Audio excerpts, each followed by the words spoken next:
Looks like we're all here, so if we could call the meeting to order. Welcome to the joint meeting of Cotati City Council and the successor agency to the former Cotati Community Redevelopment Agency on Tuesday, July 14th, 2020. If I could please have our city clerk call roll call, please. Councilmember Deloso. Here. Councilmember Harvey. Here. Councilmember Landry. Here. Vice Mayor Moore. Here. Mayor Skillman. Here, thank you. All right, well, if you could all join me in the Pledge of Allegiance. I pledge allegiance to the flag of the United States of America and to the republic for which it stands, one nation, under God, indivisible, with liberty and justice for all. All right. And we'll move on to item 4, approval of minutes, and waiving the reading of all resolutions and ordinances for our regular meeting on June 23rd. Move to approve. This is Councilmember Harvey. Now second, this is Councilmember Deloso. Okay, we have a motion and a second. If we could get a roll call vote, please. Councilmember Deloso. Yes. Councilmember Harvey. Yes. Councilmember Landman. Yes. Vice Mayor Moore. Yes. Mayor Skillman. Yes, thank you. Okay, so we'll move on to item number 5, which is announcements. Meeting orientation for new attendees or viewers. In conformance with the Brown Act and the adopted City Council rules, the meeting agenda includes items labeled as action items, where the City Council will consider the item and citizens are afforded the opportunity to provide comments relevant to the item being discussed. The meeting agenda also includes a citizen's business item, which is the designated place on the agenda where citizens have the right to say whatever they wish. The City Council may or may not choose to respond to comments as the government code allows. However, if the City Council declines to respond, it should not be perceived as giving credence to or agreeing with any statements that the City Council or its members believe are incorrect, misinformed, or purposefully biased. Measure G supports police services, a variety of recreation programs for all ages, and the maintenance of our streets, parks, and public buildings. Please see details on the web at cotaticity.org. Citizens interested in receiving City of Cotati community alerts via text or email are encouraged to sign up at nixle.com or by texting your zip code 94931 to 888-777. It is our top priority to provide you with prompt and comprehensive customer service, and we continue to offer all city services. However, in the interest of public health, City Hall is currently closed to walk-in traffic due to the current health officer order. During this time, our services have temporarily transitioned to phone and web-based, as well as appointments by request. Staff continue to be available to answer your questions 7:30 a.m. to 5:30 p.m. Monday through Thursday. And like always, we love to hear from you, so please feel free to contact the city at 707-792-4600 or info@cotaticity.org. If you have a non-emergency issue after normal business hours, you can contact us at 707-792-4611. And of course, if you have an emergency, please contact 911. Continue to look for updates on the city's website and social media channels available on Facebook, Instagram, Nixle, and Nextdoor. Now we'll move on to item number 6, presentations. I understand we have a presentation on the July 2020 financial update, and for that we will turn to Angela Corder. Thank you, Mayor. Good evening, council members and fellow members of the public. We'll get the presentation up and get it going. So at our last council meeting on June 23rd, we adopted our fiscal year 2020-2021 budget, as well as the estimated balances for fiscal year 2019 and 2020, based on those projections at the time of both revenues and expenditures as reasonably as possibly estimated during these very tenuous times. During the presentation of the budget summary, we also committed to council and to the public to come back with timely updates of significant revenues. So directly subsequent to the meeting, the very next day, I believe, we received our sales tax and voter-approved local revenue payment from the CDTFA. And so we wanted to report out to you those updates from that receipt, as well as the unadjusted cash and investments as of the beginning of July. So our general fund is a fund that provides most of the non-enterprise type city services. This is where the main operations for recreation, public works, administrative services, community development, economic development, public safety, infrastructure, council, city manager's office. This is all where we provide these services from. We'd like to provide this graph as a snapshot of the revenue sources that fund those services. Overall, sales tax and property tax account for 78.7% of these revenues. And with that, the voter-approved revenue measure alone makes up 28.35% of our revenues. This just shows how vital sales tax are to the city, and why we're so supportive of our local businesses, and why we'll continue to monitor the effects of COVID-19 on these businesses.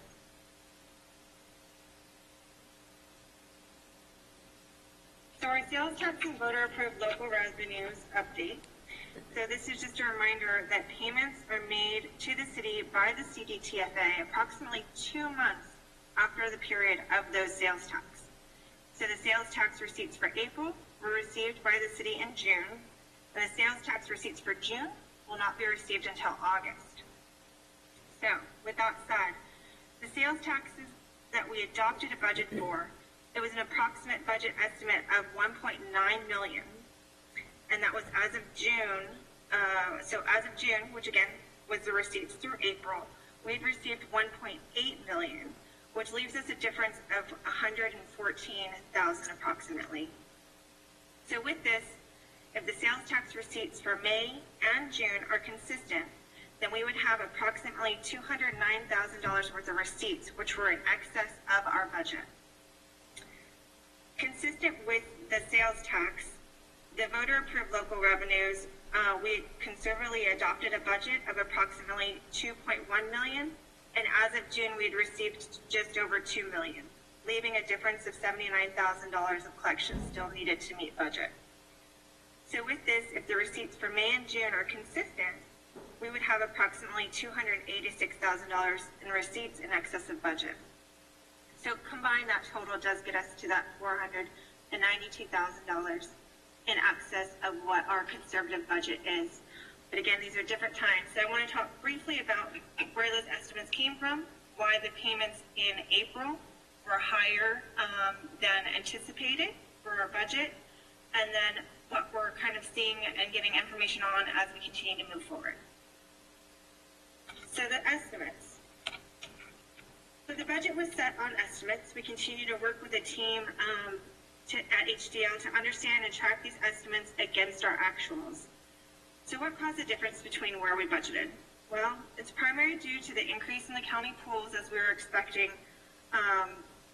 We wanted to be conservative, but the county pool continues to exceed our expectations due to the increased online sales, retail sales, as well as our conservative calculations we had on COVID-19 and the projections for more businesses we expected to take a deferment plan offered by the state. So in total, we had missing payments of approximately $140,000 for the first quarter in 2020, and it's approximately 50% less than what we were anticipating. The projections as previously provided show a possible combined balance in excess of $492,000. But again, this is assuming that everything stays the same with April and that those same payments that we received for April and June are consistent. But we know that that's not the case now, and with the latest round of shutdowns, there's again a significant amount of uncertainty if there will be more businesses opting to postpone payments or start payment plans. And again, this is a lagging number. There are many ups and downs that have happened since April. Just today, we received an important message from the CDTFA that the second quarter 2020 April sales advance that we're discussing right now, has resulted in lower tax receipts due to COVID-19. So statewide, the overall total payments for June 2020 decreased by 13% compared to the June 2019 payment. And the overall payment decrease is not reflective of every jurisdiction, but again, it's just an average across the state, and so they wanted to push out that information to the local jurisdictions so they can adjust accordingly.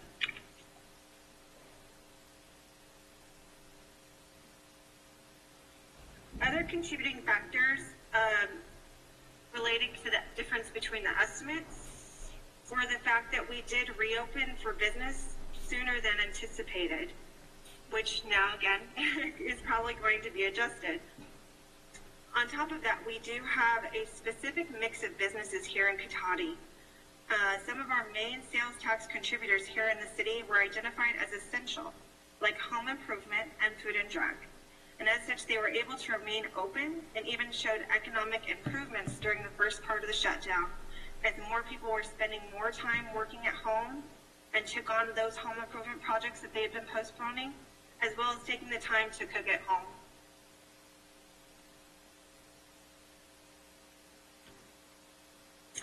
So I just wanted to end with a quick snapshot of another key information that we're tracking, which is our total cash and investments balances. In order for a city to remain functioning and efficient, we have to not only manage our inflows, but also make sure we're managing the cash on hand and proper investment of those resources. The city, as of July 2nd, had over $17.4 million in combined funds, of which over 90% was invested according to our investment policy in order to earn those reasonable returns. And again, at the beginning of this presentation, I did mention that this is the unadjusted cash, and that unadjusted balance means that we don't have those final investment statements from either RBC, from our SCIP account, or our LAIF account, in order to adjust those slightly for any interest income that we've earned or fees that were assessed, so that we do anticipate slight adjustments for gains and losses on these accounts. That's the end of my presentation, so I'll take any questions or comments you might have. Okay, Angela, thank you very much for the presentation. So first I will bring it to council, see if there were any questions or comments on the presentation. All right, I see Councilmember DeLasso, you've got your hand up. Go ahead. Thank you, Mayor Skillman. Angela, I just want to say that it's good news where we are, and I think in part not only to your guys' diligent work and admin services and the rest of the departments, but really the conservative estimates of tax revenues that were coming in, and I think that's always the wise way to go, especially in the financial situation and that we find ourselves in right now. So I just want to thank you for that update. And can I assume we're going to get these kind of regular updates? Do you think they might be either monthly or every other month? I plan on providing these updates monthly until we are on more stable footing. That's excellent. Great. Again, thank you very much. Appreciate it. No problem. Okay, and I see Councilmember Harvey has her hand up. Go ahead, Councilmember Harvey. Thank you. Thank you, Angela, for the presentation. I was going to ask the same question John asked, so I'm glad to hear that we're going to get frequent updates because, as you point out, this is kind of a volatile situation at this point, and I think it's important for us to watch it a lot closer than we, normally would do. So, great presentation, and thank you for that, and hope we can stay on this trajectory. Okay, and then I see Councilmember Landman. Go ahead, Councilmember Landman. Thank you, Mayor Skillman. Thank you. So, Angela, just helping us understand this really almost incomprehensible situation that we're all living in now. So far, it seems like for April, we're sitting at about 95.2%, let's call it 95% compared to last year. The state's sharing with us looking at something like 13% below, at least statewide for June. So that at least for these few months, until we hit July, which will probably change a lot, that's kind of where we're living. Is that a fair way to describe what we're seeing? Yes. So it does depend really on those businesses deciding to go on payment plans or deferral plans and when those take effect. Right. So bottom line, actually, since you've been saying from the beginning, there's not a lot of certainty, and I think it is fair to say there's no certainty, other than the one thing I think we can all say now, that this is unlikely to be a V-shaped recovery. I think we can safely say goodbye to that. But with that, at least so far, I appreciate the clarity of sharing this with us, and I appreciate the regular updates. I think everybody on the council, and I'm sure the community, wants to keep an eye on where this is going, so thank you.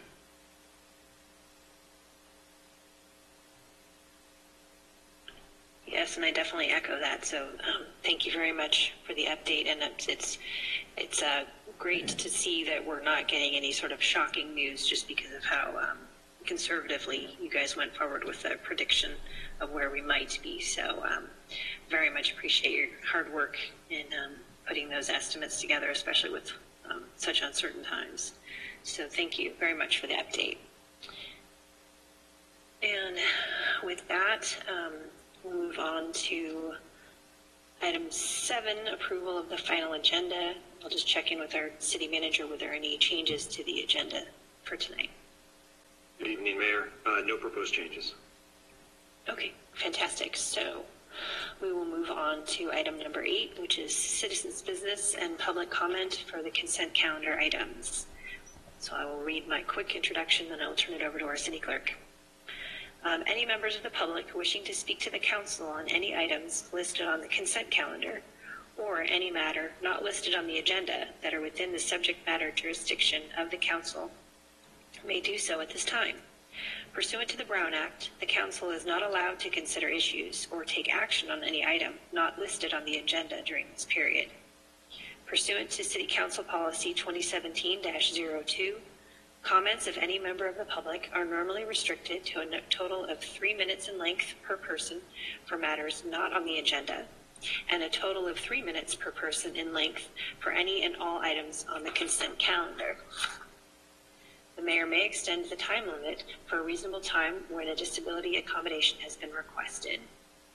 And with that, I will turn it over to our city manager, our city clerk, and see whether or not there's anybody who would like to make public comment.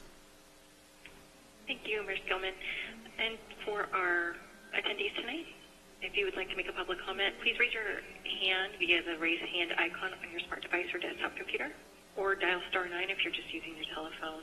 Listen carefully for the mayor or myself to address you by name or phone number, and for the audible Zoom notification that you've been unmuted. Once you begin your public comment, your 3 minutes will begin. And with that, Marjorie Crump-Shears, please go ahead.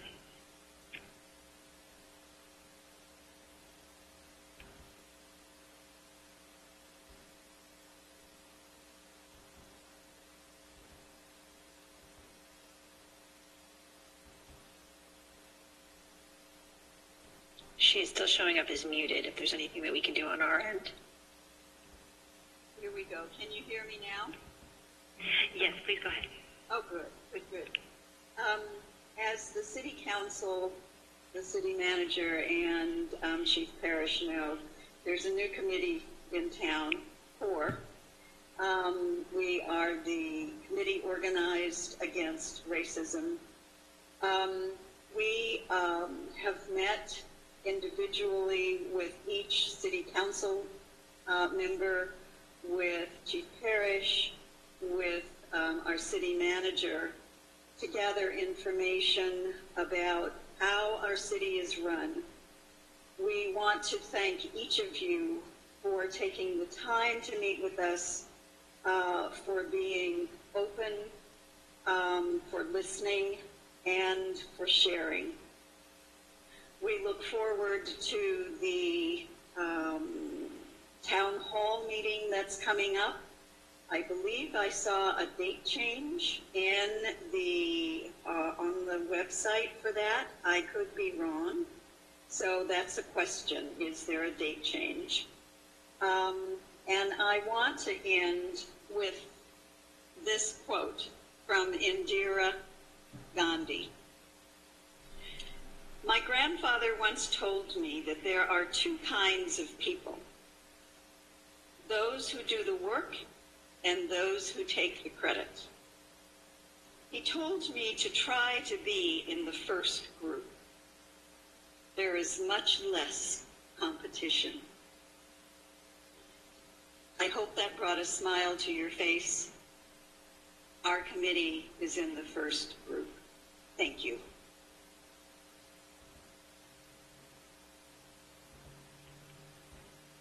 Laura Spark, go ahead. Hello. I was fortunate enough to be able to meet with a few of you throughout the week, and I just wanted to say how grateful I was that you took the time to speak with us. I'm also from the group CORE, Cotati, Organized Against Racism, and I just want to say I'm really grateful to live in a town or a city that is so responsive that I can actually get in to talk to my city council members, so that was very special. I also wanted to say that I'm looking forward to the public safety town hall that's coming up, and 3 of my personal priorities that I would like to see change in Cotati in the next months and year are to have a transparent and inclusive process for looking at the police policies, the policy manual. I'd like to see a citizen oversight board established who could look at police use of force issues and complaints, and just take a broader look at what the role of police is in our community and how we might strengthen our mental health services to help take some of the burden off our police force. And last but not least, I really love the new signs that went up in my neighborhood as part of the wayfinding project. They're really spiffy. Thank you so much.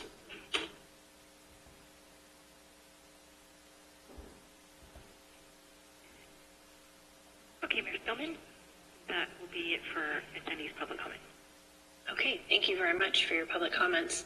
And I was just going to check in with our city manager really quickly to address one of the concerns. Could we get a date for the town hall? Yeah, thank you, Mayor, members of the council. So the date has not changed. It's July 22nd. I think perhaps the question might have arisen from the utility bill mailer. It did say July 22nd, but I think it said Tuesday instead of Wednesday. But the date is July 22nd. That has not changed at 6 p.m. Okay, great. Thank you. All right, and then we will move on to number 9, to consent calendar. Tonight we've got items A, B, C, and D. Move to approve. This is Councilmember Harvey. This is Landman. I'll second that. Okay, we have a motion and a second. Can we please take a roll call vote? Councilmember Delusso? Yes. Councilmember Harvey? Yes. Councilmember Landman? Yes. Vice Mayor Moore? Yes. Mayor Skillman? Yes, thank you. All right, so we've approved the consent calendar items. Now we'll move on to number 10, direction on future agenda items. So I will check in with council and see if anybody has anything they wanted to bring up at this meeting. I'll wait just a minute just in case. All right, seeing no hands going flying up, I will assume we've got nothing this meeting at least to add to the future agenda items. So we will move on to item 11 on our regular agenda. And this will be a presentation on the community survey that was done. And for that, we will turn to City Manager Obid. Thank you, Mayor, members of the council. So while Lauren gets the slide up, I'll just give a little bit of background. Earlier this year, we did a community survey that asked a pretty wide-reaching list of questions about community priorities, and this is in follow-up. We've been doing the surveys for a couple of years now, and this is just the latest follow-up earlier this spring. So the survey identified a whole list of things that are important to the community, and we followed it up in June and early July with basically taking the top 5 priorities from that wide-reaching survey that was done earlier this year, and asked people of these top 5, what do you guys think of these priorities, and how would you prioritize them? And so to get the survey out, we sent a mailer out to all the residential utility customers. We also posted it on our city website so people could take a survey monkey online. And then on the utility newsletter that we sent out just early July here, we also reminded people of the survey and directed them to the website to fill it out. And the questions that we asked people to prioritize were maintaining local 911 emergency dispatch and the police department services, maintaining domestic violence response services, preparing for emergencies and natural disaster response, maintaining fiscal stability with locally controlled funding that cannot be taken by the state, and finally fixing potholes and repairing streets to improve safety for walkers, cyclists, drivers, and also local first responders. So the staff report in this chart that's on the screen right now are it's about 182 responses to date, which was basically through the 4th of July weekend. And we've continued to get even more responses now, which we'll continue adding to this and ultimately posting it to the city website. How it ended up, but I can tell you even with the additional response to the push today. So the chart that you're seeing now is the same theme that is continuing even with newer responses received after the packet was published. And basically, in the survey, people are asked to rank through priorities. One, as you can see from the chart label on the vertical axis, that if you rank the item 1, that's your highest priority. If you rank it 5, that's your lowest priority. And this is consistent with the broader surveys that we've done of the community, and it's also consistent here with this more focused prioritization of top priorities. And that is the community desire to maintain local 911 emergency dispatch and police services. So that remains a consistent theme across all the polls we've done in multiple years. What's kind of new is preparing for emergencies and natural disasters, and we saw that in the survey in the springtime, the more comprehensive survey. And it continues to show up even here. So there's probably little doubt why that is on people's minds right now with the a couple consecutive large fires in the county, plus the public safety power shutoff. The last, that really was pretty pronounced last year, and it looks like it's going to continue for a while. So that's definitely forefront in people's minds. Probably shouldn't be surprising. And then third was maintaining fiscal stability with locally controlled funding that cannot be taken. You see it in the surveys. You also see it in a lot of the comments where there's a really strong sense of fiscal independence that the community has. So they want to make sure that we can rely on ourselves, and we don't rely on the state, for example, to keep us going. And so that local funding still seems to be a high priority. For obvious reasons, and when we first started asking this question was right around the start of the recession in 2008, 2009, and it was particularly acute at that time because of the state trying to solve their own budget issues, taking in local governments, and including Cotati, of course. So you know, but even 12 years later, that's still a you know, something that's on people's minds as a real, you know, priority for them to make sure that we can take care of ourselves. So self-reliance, I categorize that as. And then fixing potholes and repairing streets. I think, you know, as we're seeing through the different surveys, and this is particularly with the narrative comments that were also included with these surveys, that people are definitely noticing the street work that's happening. And I mean, as you know, you all have been investing significant amounts of money in streets to try to bring up the pavement condition index and get them to a point where they're far less expensive to maintain. It's just, you know, I think many of you have stated numerous occasions, it's just much more fiscally responsible to keep the infrastructure in good condition to begin with, because repairing something that's broken is a lot more expensive than keep just maintaining something that's in good shape. And then finally, maintaining domestic violence response services. This is important. I mean, we see it in the broader surveys that this is an important service that the police department provides, but I think in the context of this prioritization of these top priorities, I think most people probably couldn't distinguish, and you even saw it in some of the narrative comments, they couldn't distinguish between police services, emergency and police services, and domestic violence. So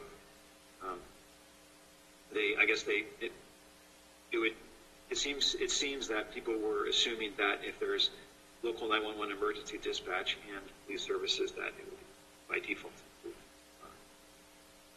So I think that's why it ended up just being ranked last in this particular prioritization. The other thing that I will say is there, you know, with respect to the narrative comments, there were quite a few comments left regarding you know, the police and how they're doing, and mostly, you know, as you can see from the numeric rankings, mostly very supportive, but some not also, and I think with just the discussion going on nationally, there was, you know, maybe a little bit more narrative response in this than we might see in a typical survey. But,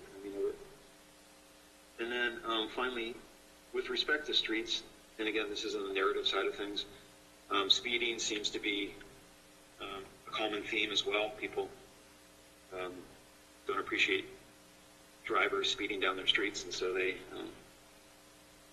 pointed out. And it was also interesting, there was a variety of maybe some specific kind of things related to, you know, hey, there's no street light on this corner, or things like that. So we have started the process of reaching out to these people that had responded and wanted to be contacted. So we've started that, and soon we'll be also I'll be sending this out to some of the departments to follow up on some of the more specific items related to the areas that people had asked questions about.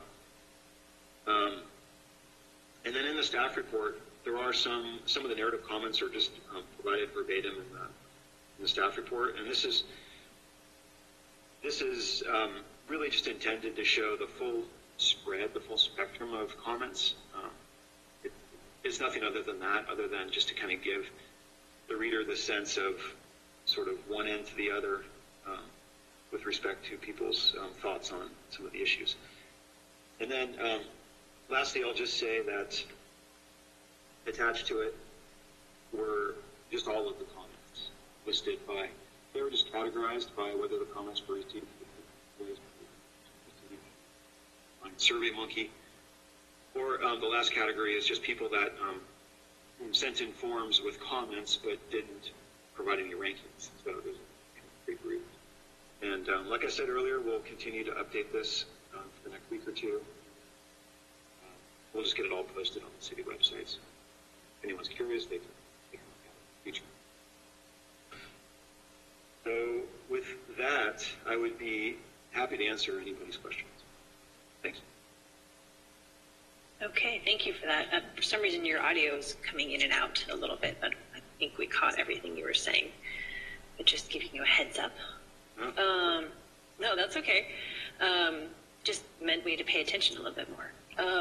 So let me first bring it back to the council and see whether there are any questions for our city manager. Okay, I'm not seeing any hands up. So we'll open it up for our attendees, see if anybody has any public comments on the community survey that was presented. So I'll turn it over to our city clerk. Thank you, Mayor.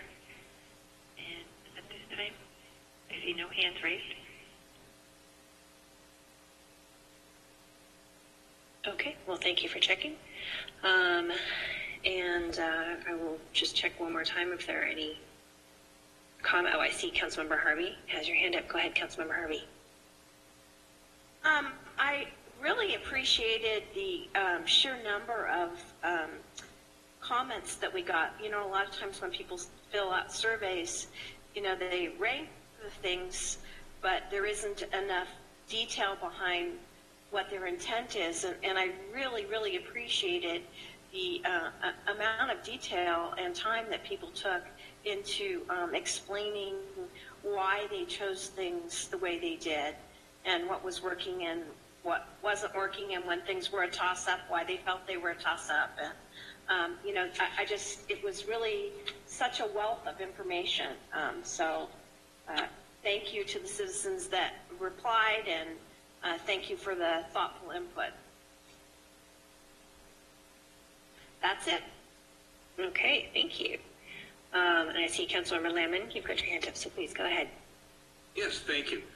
Yeah, I would agree with my colleague, Councilmember Harvey. I was really pleased when I saw the number of responses. I thought it was pretty large. And more than that, I really appreciated the depth of the thought that so many put into the responses. Clearly, people put some thought into this and had a pretty good idea. I think of some of the challenges we face in trying to provide these services, how they all interconnect, really. So I thought that was really helpful. And perhaps the most interesting thing is that there wasn't anything terribly surprising, even considering this very uncertain and surprising times we're living in, that the responses really kind of tracked what we've been doing for the last 6-7 years or so. And I mention that because I think it's really a good thing. To me, at least, it kind of indicates we're on the right track, providing the community with the services that it wants, that it needs. So I really appreciate it. I think this series of being responsive to the public and checking in with them on an ongoing basis has been very valuable. All that's left now is the challenge of continuing to actually provide those services and even hopefully improve on them potentially in the future. So that will be the next place to go. But thank you very much for that report. All right, thank you. And I see Councilmember DeLasso. Go ahead. Thank you, Mayor Skillman. I don't really want to sound like a yes man, but I do agree with what my previous two council members have also stated. I noticed kind of an overall theme in a number of these comments was support for safety. And that can go in a lot of different directions, but even the comments that said, you know, we want to look at the updating of the police manual. I mean, it seemed like those comments, which are very helpful and which we're, you know, going to be having this great discussion next week on all of this, was still in a very positive light, and I was very appreciative of that. So, yeah, I just think, you know, the time that the public who took the survey, the time that they took to actually add a written comment really does say a lot. And I think this is really important for council and staff to hang on to for next spring when we do our annual strategic planning, that this might be not necessarily a guidepost, but certainly some starting points for some of the issues. And as Councilmember Landman said, you know, now the challenge is, you know, let's keep going in the right direction. Thank you. All right, thank you. And I see Vice Mayor Moore. You've got your hand up, so please go ahead, Vice Mayor Moore. Thank you, Mayor Skillman.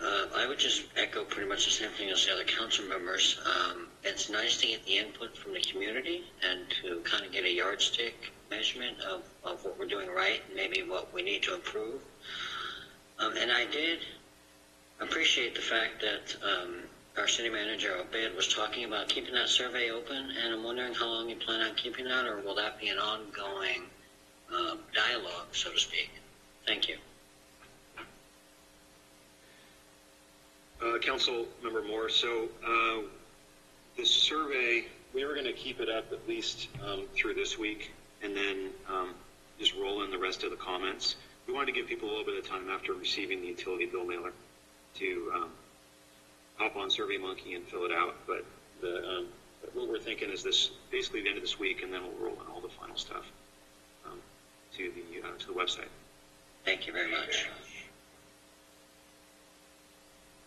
Okay, and I see Councilmember Harvey, you've got your hand up. Go ahead. Thank you, Mayor. I'd also like to thank staff for reaching out to those that had very specific issues, because I think that that's also helpful, and it also will keep people engaged and know that if they have a specific problem, that staff will reach out to them and try and help solve it. So thank you for that. All right, yes, thank you for the presentation and for putting this together and reaching out to the public to get their input. And thank you also to everyone who took the time to fill out the survey and express their concerns. So I appreciate that this is a two-way street. Okay, so with that, we will go to item 12, the City Manager's report. For that, we will turn back to City Manager Obed. Thank you, Mayor, members of the council. So it's been busy. I'll start with the obvious one, which is the new restrictions that were just put in place starting Monday. So this is the state health department now. The prior health orders were from the county health officer, of course. But this particular order is from the State Department of Public Health. So the new restrictions, the restrictions as of Monday morning were really focused on indoor activities and prohibiting indoor activities that bring people into prolonged contact with each other that aren't part of the same household. And the business types that were identified as not being allowed to operate indoor any longer are restaurants, wineries, tasting rooms, bars, clubs, breweries, brew pubs, and distilleries, movie theaters, family entertainment centers, and the examples given were bowling alleys and arcades, zoos and museums, and card rooms. And it did still allow limited outdoor services, so like outdoor dining and takeout service was still allowed. Winery tasting rooms were still allowed to operate outdoor, even though they could not be operated indoor any longer. Bars, clubs, breweries, brew pubs, and distilleries could serve alcohol outdoors, but only with a meal. So in other words, essentially acting like a restaurant serving alcohol. And this order from the state came because the number of the coronavirus data during didn't improve over the prior 72-hour monitoring period. So on Friday, we went into a monitoring period, which ended Sunday. And specifically, Sonoma County, the rate of infections per 100,000 residents is one of the state criteria they use to gauge how counties are doing. In Sonoma County, that infection rate increased sixfold from 20 cases in early June, more than 120 on July 12th, which is what triggered getting put on the monitoring list, and then finally the restrictions that were imposed essentially on midnight on Monday morning. And then, not to be done there, a little bit after noon on Monday, July 13th, so about 14 hours later, the state issued additional new restrictions for Sonoma County and 29 other counties that are on the state monitoring list. And again, in the effort statewide to slow the rapid spread of the COVID-19 virus. And the new restrictions required closures of indoor gyms and fitness centers, hair salons, worship services, and malls. Those restrictions are slated to be in place for, I believe it's 3 weeks, so that would be August 2nd.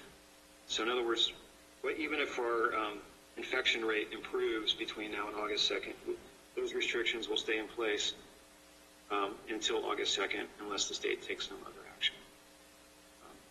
If our infection rate has improved, in theory, on August 2nd, those restrictions could be eased again, but it's kind of a wait and see now. Also, related to the world of the COVID response, something that may have just been obvious if you're out shopping, but you didn't give it much thought, was that the state had suspended, through an executive order, California's plastic bag ban, including charging for single-use paper bags. So you may have noticed when you're shopping, for example, that they don't want you to bring in your reusable bags, and grocery stores provided, say, paper bags for people, typically free of charge. And that was a 60-day suspension, as I mentioned, and it also suspended our local carry-out bag ordinance, which was put in place countywide in 2014. But starting June 18th, that temporary suspension was lifted. So, in other words, shoppers are able now to once again bring in reusable bags for shopping, but customers are going to be required to bag their own purchases. And other sort of general guidelines along this on this topic are to further limit exposure to grocery store or retail employees. It's recommended that customers leave their bags inside a cart or basket and don't place them on high-touch surfaces such as checkout counters or conveyor belts. And it's also recommended to wash bags between uses. So, in other words, keep it in your shopping cart, bag it yourself, don't put it on the conveyor belt or the checkout counter. And if you don't bring reusable bags to the grocery store, then it appears that the 10-cent per bag charge is back in effect now. You use bags from the store.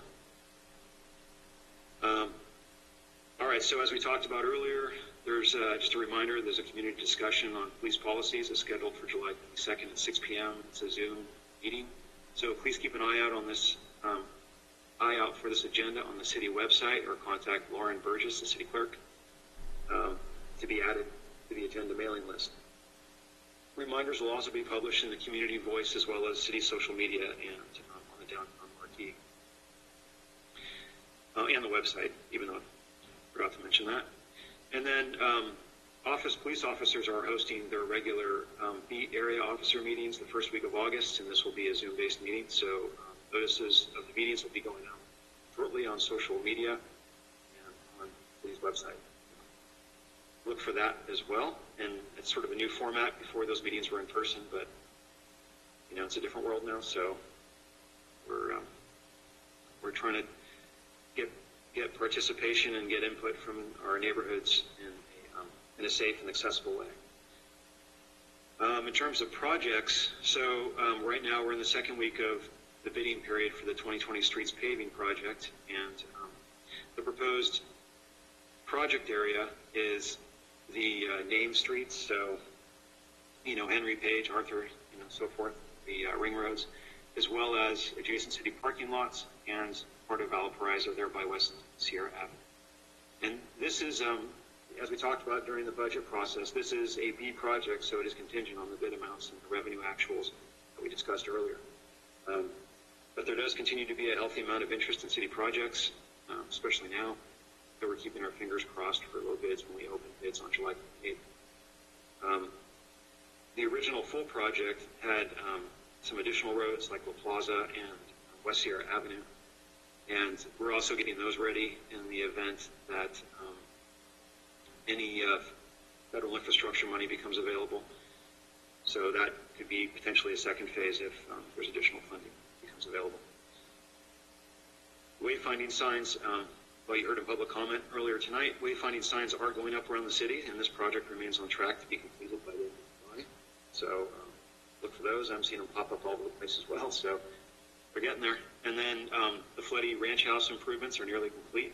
The interior was painted today, and flat work, which is the driveway and the ADA parking area improvements, as well as relocating the internal fencing, are expected.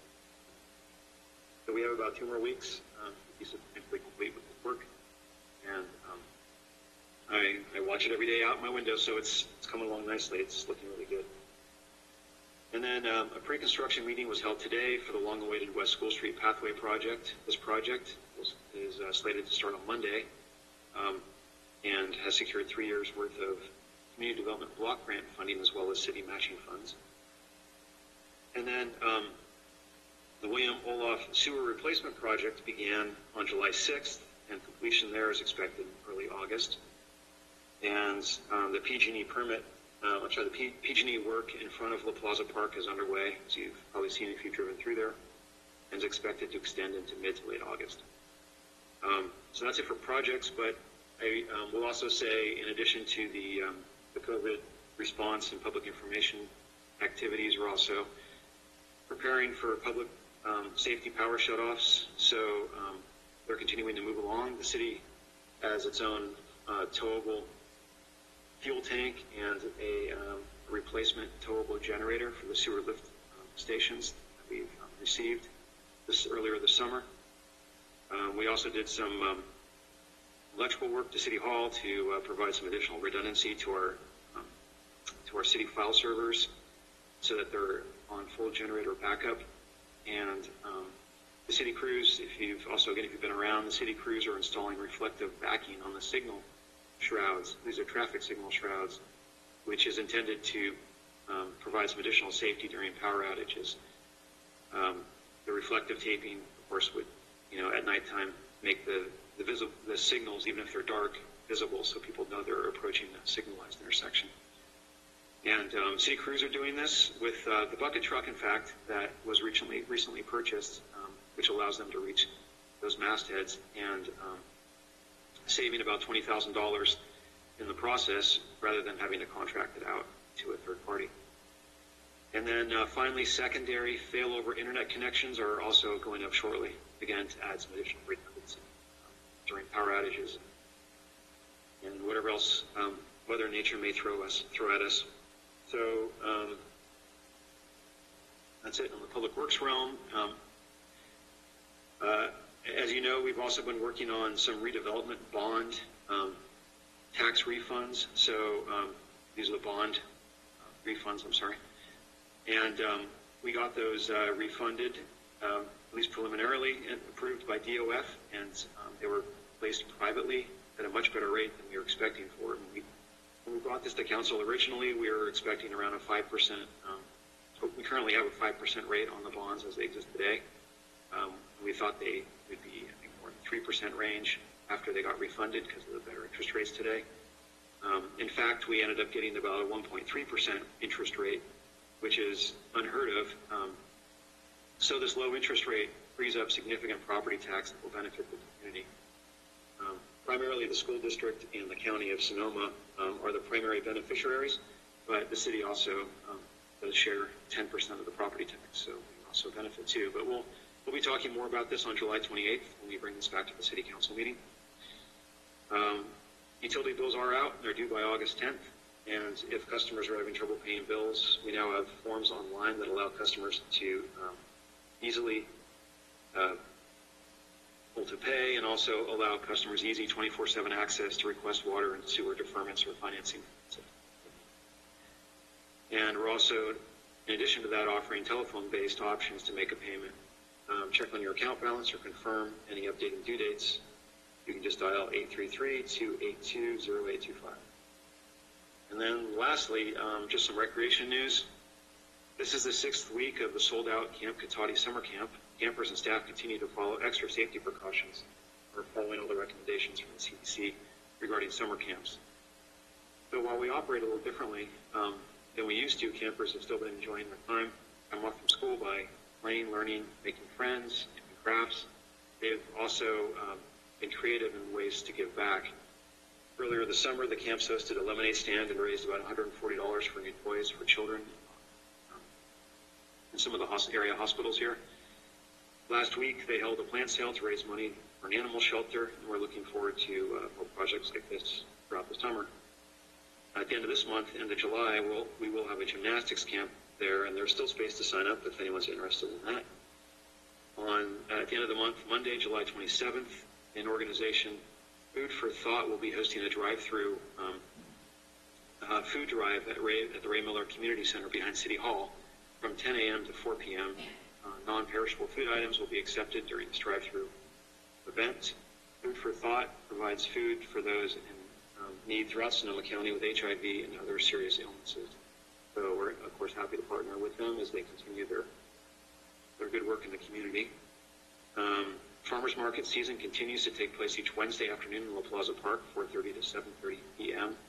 There are multiple fresh fruit and vegetable vendors, many that I've hit up numerous times, and my kids love it for sure. There's hot food options, handmade goods, and more, and the market will continue to operate through the end of August. And then also through the summer, the Redwood Empire Food Bank's summer lunch program at the Ray Miller Community Center behind City Hall. So each weekday throughout the summer, anyone age 18 or under can pick up the grab-and-go lunch between noon and 12:30. There's no paperwork or RSVP required, and they drop the supplies off once a week, and our city staff are able to organize it and man the event, the food pickup each day. So it's been a good partnership that's continued just in a modified format this year. And then, of course, just the usual reminder, you can sign up for all our camps on our city website. For more information on city programs and events, please contact Patrick Wilson, 665-4222, or wilson@cotaticity.org. And you always can get the latest information on our website at cotaticity.org or the city's Facebook and pages. So, with that, Mayor, I'd be happy to answer any questions. Okay, I see Councilmember Delasso has your hand up, so please go ahead.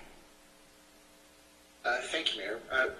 Yeah, I do want to echo a couple of times now that's been said about the wayfinding signs, and all the ones that I've seen so far do look really good. So thank you for that work that's been going on. Damien, I have a question for you regarding the newest health order. I know a month or so ago, we had brought up the idea of, and I believe it was Noah that made the presentation, of expanding some of the downtown business footprints into the street and actually having some street closures. And I know that it was kind of a lukewarm reception, I think, from what I had heard from staff, but I'm just wondering now, there's no indoor dining whatsoever, do you have any kind of a feeling that maybe there'll be a little bit more interest on some of the downtown businesses for this? Yeah, so I'll let Noah jump in a second if he has anything to add. But I think, the first time, right when we initially made that available as an option, it was right when the county in particular was really accelerating the reopening. And I think, and businesses were trying to get their staff back, the serving staff to be able to do table service, because up to that point they'd been doing mostly to go over to the delivery type services. And I think I get the sense that the perspective at the time was that things are rapidly moving towards more open, being more open, more flexibility in operations, and so there wasn't a lot of demand. There was some inquiries, but there wasn't a lot of solid demand on moving businesses out sidewalks or street. I will say, though, with everything, all the indoor dining and so forth being shut down again, we've been in touch with the Chamber of Commerce. The Chamber of Commerce has made a renewed push. We're also making a renewed push just to make sure people are aware of the options. I think there's at least one business that I know of, I think, has reached out to NOAA to start exploring some additional outdoor options. But I would expect that there may be some more interest this time, given that. Yeah, I would think so too, especially from the dining option. some of the businesses, I remember hearing from them that, well, we just don't have the staff to accommodate additional tables. Well, these are no longer additional tables. They're probably still fewer than what they would have inside. So, yeah, hopefully they'll be able to take advantage of this. So thank you for that reply. I appreciate it. No, I didn't mean to cut you off if you had anything. I would just echo City Manager Obed's comments in that we are anticipating trying to almost remind folks, just given how chaotic and ever-changing some of the recent past few weeks have been. We want to do a new push, partnering with the Chamber to almost remind folks that these options are out there.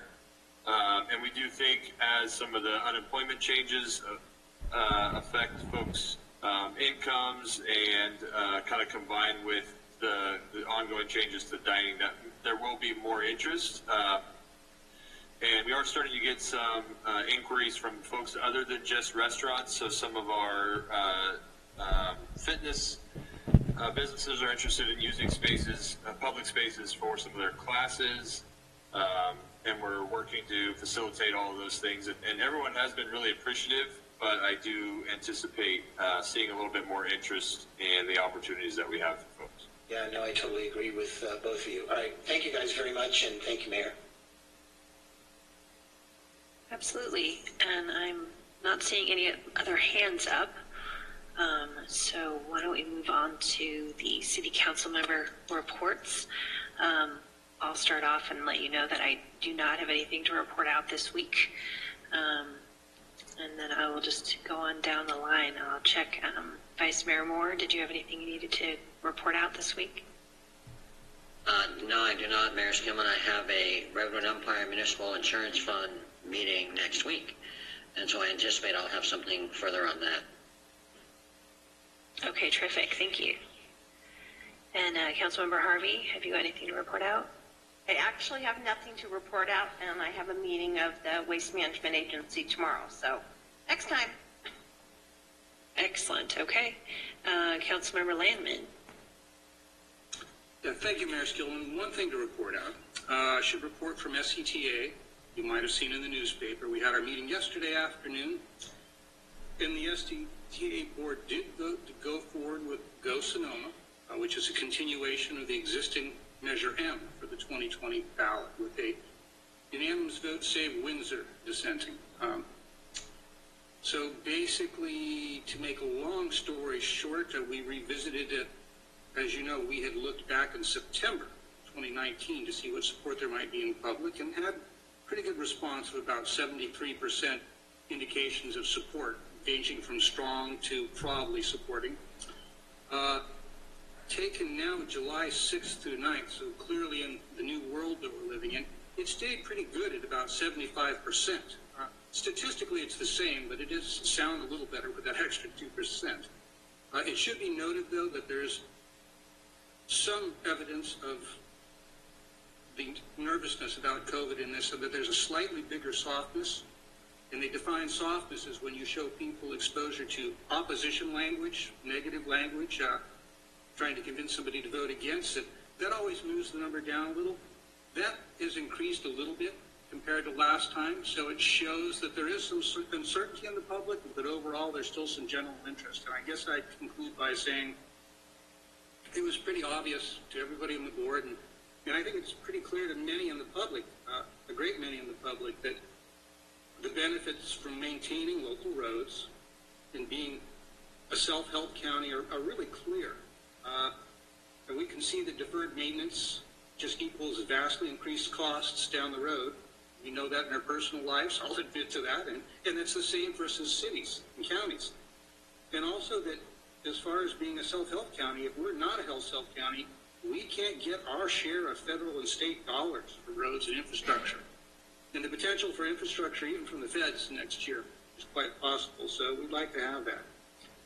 So despite this not being the best time in the world with this totally amazing pandemic, this election probably is still the best time to go forward with something like this compared to any other opportunity we have. So we're going to be putting this on the ballot, and we will see what the public thinks then.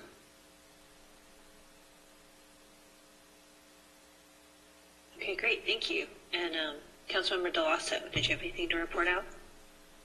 I do, for a change. So sit back and here we go.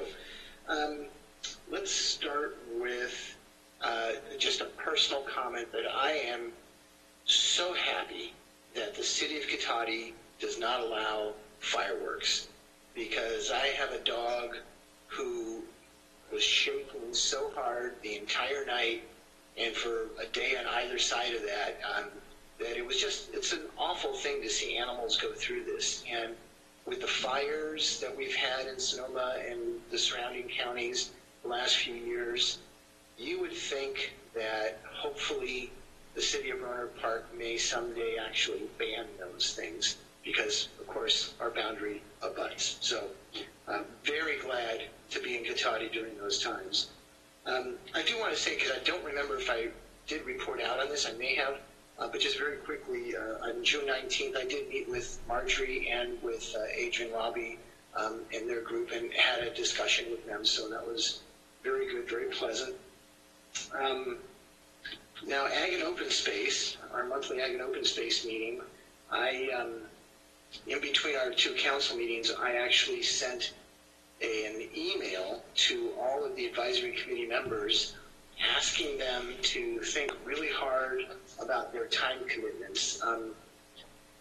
From January of 2019, I went back and looked at all the meetings to see who was there and who wasn't there. There had been a total, I believe, of 11 meetings since we had missed March through May of this year as well. And there were some committee members that of those 11 meetings had missed 6, 7, even 8. And I really feel that's unacceptable. And so my message to people, and a bunch of them did reply back to me, which was helpful. I wasn't asking anybody to step down, but I was asking people to reassess their commitment to Sonoma County Ag and Open Space. I said, you know, we're doing some incredible work for the long term of this county, for recreational opportunities, the continuation of agricultural use, which made this county. And so it was kind of a tough note. It took me about a week and a half to actually write it. But once I got it done and I passed it through the director, I sent it to everybody. And amazingly enough, we had only one person miss our last Zoom meeting, so I thought that was special. But anyway, it was one of those things that needed to be done. And I did briefly, at our last update, I talked a little bit about the Carrington Ranch out in the Bodega, a little bit north of Bodega. But some more information on that. So the Board of Supervisors did authorize the transfer of the property, and a little over 300 acres, a historic dairy. Back in 2003, it was $4.8 million was spent to purchase those 330 plus acres. And it has this may not interest too many of you, but a maternal roost of Placotis townsendii, which is the Townsend's big-eared bat. And so in the historic structure there, these are our California endangered species. They're not on the national register, but they have a roosting colony of close to 100 of these bats, and that's a pretty special thing. And if you don't like bats, you can just kind of ignore that last statement, I guess. But I also sent an update to the Mayors and Council Members Association of the highlights from that meeting. So by now you should have gotten and had an opportunity to read it. I also attended a memorial for Rick Stewart on the 28th of June. Rick, as we all know, operated after his father left the Arches Glass. And Rick, suddenly passed away just a few weeks back now, or maybe about a month and a half ago now. So I did attend that because I had known them for a long time. And the last statement I really want to make is to everybody out there listening, even if you're listening to this tomorrow or the next day or the next week, please, please, please, when you go out in public, wear a face covering and keep the social distancing. We have an opportunity to get back to normal, but it's really up to us. Thank you, Mayor. Okay, thank you for your comments. And with that, and I guess I should amend my previous statement, I did also get a chance to meet with actually both of our attendees here tonight from the core group. So anyway, really appreciate their time and setting that up, and glad that we could exchange some information between all of us.